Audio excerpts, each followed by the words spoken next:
There's contentment on Andrew Starkey's face as he walks between the neat rows of macadamia trees. Harvesting finished last week and the bushy plants are laden with new buds. "We're quiet achievers," says the farmer and chairman of the Australian Macadamia Society. He continues, "Australia is the largest producer of macadamias in the world. We produce far more than what the Australian consumers would want, and we can't produce enough macadamias for the global consumption." Over the past 2 decades, Starkey and other Australian macadamia growers have set their sights on the burgeoning food market in Asia. They now sell about $90m, $80.5 million, worth of macadamias to the region each year, representing 70% of their export market. Demand, particularly from Asia's expanding middle classes, is growing in the food production business. The United Nations reports that global food demand is expected to increase by 70% by 2050. Almost half of this increased demand is expected to come from China. Farmers like Starkey could play a key role in how we continue to feed ourselves,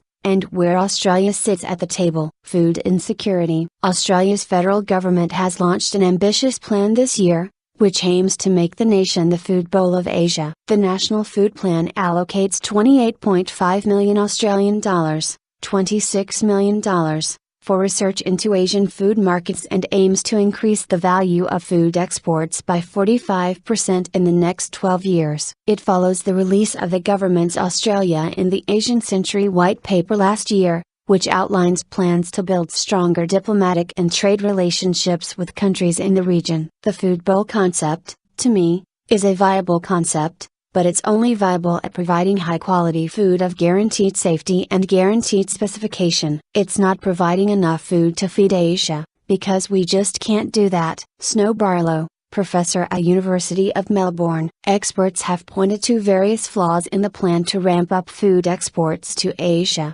including its failure to recognize those struggling with food insecurity at home. Some have also questioned how much more food Australia can actually produce with the land and water resources available. Snow Barlow, a professor of horticulture and viticulture at the University of Melbourne, says the country can still get quite a lot more out of its land and water and significantly boost its food production, but only with careful funding of agriculture and water research. He says farmers and scientists are continuing to improve water efficiency in terms of the way water is stored, transported and applied to crops, but research funding has stalled in the past decade. The country should also focus on its strengths, advanced and sophisticated agriculture industries that can deliver specialty, high-value products. The food bowl concept, to me, is a viable concept, but it's only viable at providing high-quality food of guaranteed safety and guaranteed specification. He says, "It's not providing enough food to feed Asia,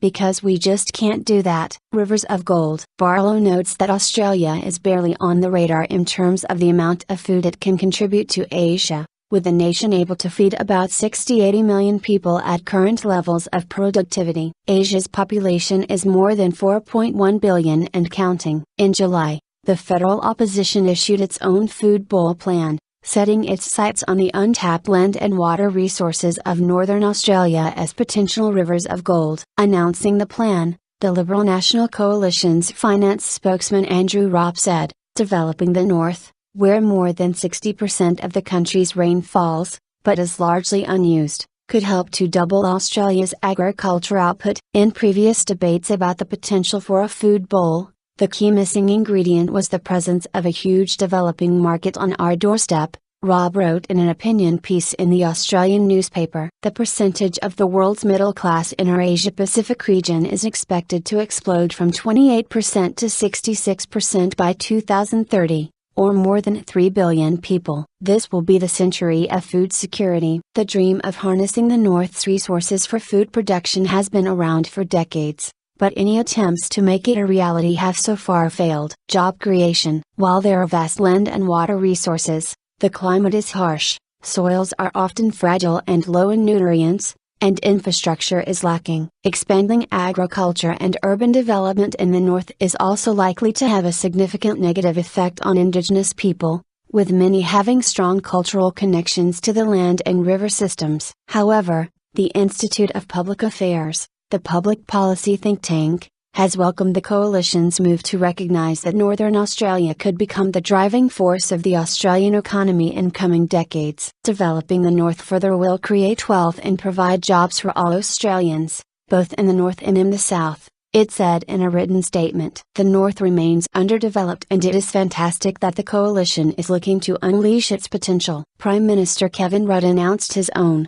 sweeping plan for Northern Australia this month, including company tax cuts to trigger investment in the region. Opposition leader Tony Abbott accused the Labour Prime Minister of playing catch-up to the coalition. The coalition's agriculture policy is expected to be issued this week. However, Australia manages to boost food exports. The country is set to send more food to Asia in the coming years. Nutrition transition. Martin Carraher, a professor of food and health policy at City University London, says one of the dangers of the food bowl concept is the spread of health problems associated with Western diets. Carraher warns that the Western diet is now an industrial one, with highly. This is about affordability and access, often called the McDonaldization or Starbucks effect. Martin Carraher, professor of food and health policy, City University London. Processed foods leading to a loss of local food culture and skills. He describes nutrition transition,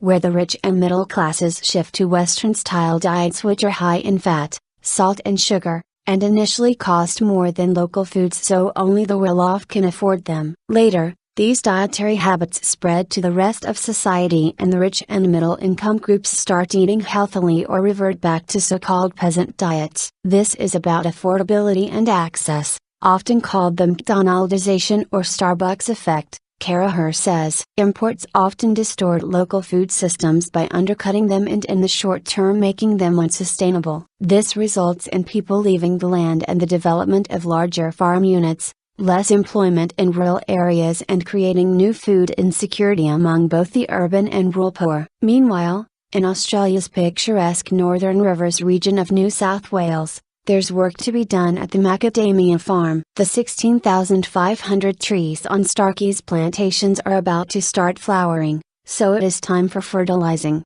pruning and prepping the plants for pollination. There's always something to do in the orchard, Starkey says. But, as chairman of the macadamia industry body, Starkey also remains focused on the work to be done further afield. He is passionate about the potential of macadamias, citing their health benefits and the environmental positives of growing a crop that is native to Australia. It's all about how you set your sights, he says. I think that's one of the good things about the food plan, there's a visionary position there. If people can come on board with that, I think we'll see some success in our farming industries.